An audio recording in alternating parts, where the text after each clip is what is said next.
I ran away with the circus. Chapter 7 continued. My dumb phone ran out of space. And mom actually wrote this in my album that she made me. Tough guy. Nice, mom.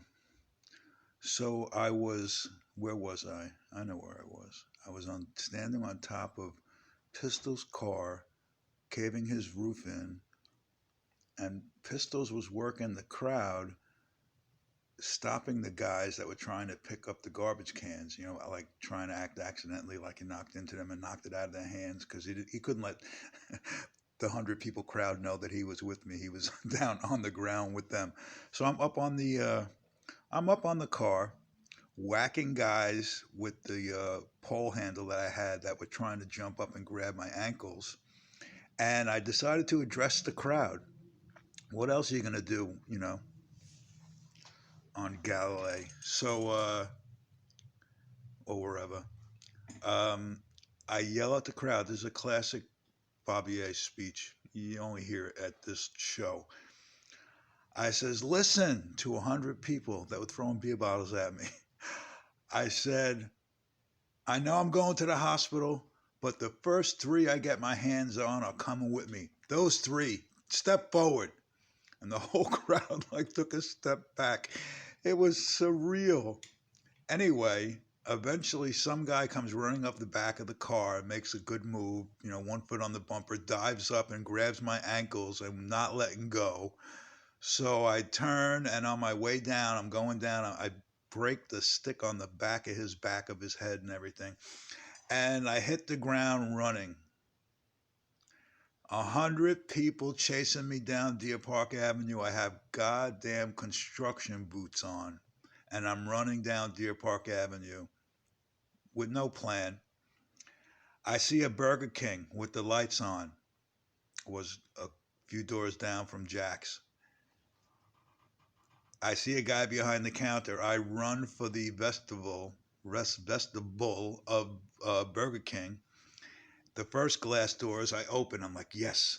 I get inside the vestibule.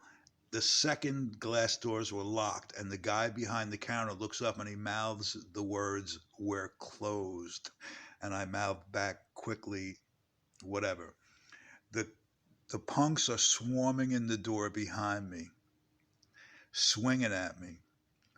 The little vestibule is full now with these punks on me, and I'm in a ball, curling up, blocking my face and stuff, and they're wailing on me.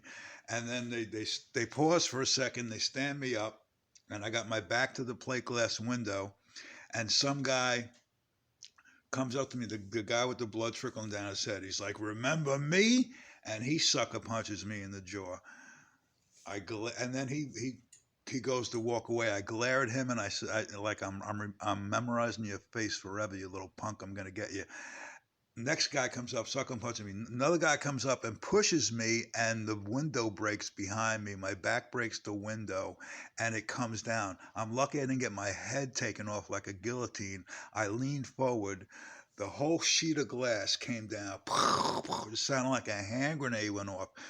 I take that opportunity to scream like I did get my arm cut off on purpose to scare them to get the fuck off of me and get out of there.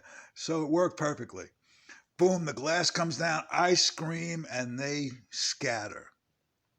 They all go running out. I look up and the cops pull up. I was on that car for a half an hour. Where the hell were the cops when I was on top of the car doing the whatever the hell I was doing? The cops put me in the car and they take me to, I guess, I don't know, Southside Hospital or whatever hospital over there. Good Sam, I don't remember. I go into the emergency room.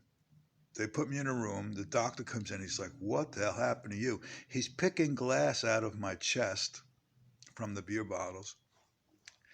And the cops come in and take a report. Name, date of birth, 7/16/60. What, you're 17? You were in Cheers? What, you were drinking? Blah, blah, blah, blah. That's why later, months later, I had to go to court and testify. And they says, "Do you recognize this bartender?" I says, "Fuck no." And that was it. But They actually took the bar to court, the cops, because I was admittedly 17 and in their bar getting served. So anyway, the cop leaves the emergency room after his report. The doctor leaves after taking the glass out of my chest. And it's silent for like 3 seconds. And all of a sudden, I hear that fateful psst, pistols, not at my window this time, at the door of the emergency room thing. He's like, let's go. Why I do the things I do, sister, I don't know. I just went out the side door. We went. The doctor came back in and like D. Schneider's like, what the fuck is going on around here? I was gone out the door into Pistol's car, and we're punching up his ceiling, which was all caved in from me and my semantics up there. Um, we drive back to Selden, and I had, I looked like a mess. And we drive back to Selden. It's, 2 or 3 o'clock in the morning. And Pistols drops me off at 35. I come in, and Hank the animal is at the table eating cereal at 2 o'clock in the morning. He might have just came in too, my older brother. And he looks at me. He's like, what the fuck happened to you? I said, I fought some guys in Deer Park. He's like, how many? And there's a classic Bob Ye quote. I said, all of them. Peace.